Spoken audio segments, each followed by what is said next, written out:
I've seen this happen to bakers in baker groups. I've also had a student text me and tell me this is happening to her. Today I want to talk about why fondant would melt off a cake or maybe slide off a cake when you've decorated with it. The main reason why this happens is humidity. This happens in coastal regions or really humid areas, and this is because there's way too much moisture in the environment.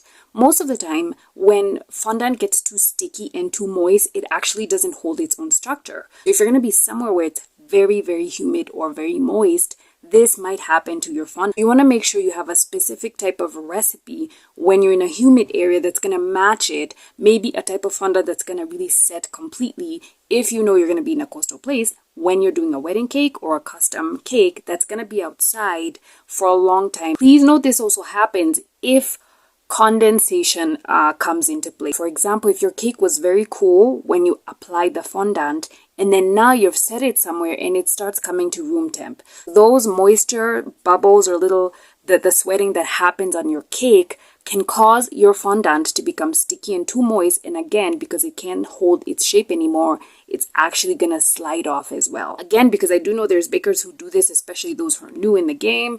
Do not use a cake that hasn't cooled completely, especially if you're rushing to do an order for the same day.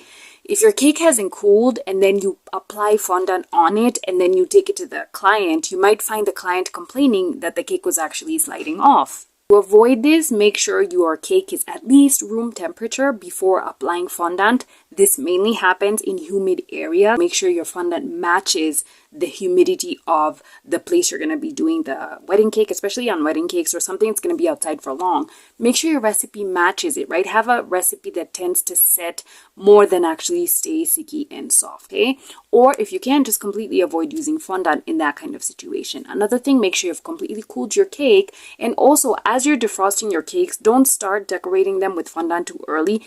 Give them some time to come to some sort of cool temperature and then apply the fondant before continuing. Just another final tip you might want to consider, use a specific type of crumb coat if you're going to be in a very humid area, right? You can use something like royal icing instead of buttercream, or use something like whipped ganache instead, because that sets completely. It may not affect your fondant, but please do practice, especially if you're in a very humid area, to make sure you don't have this happening to you a lot.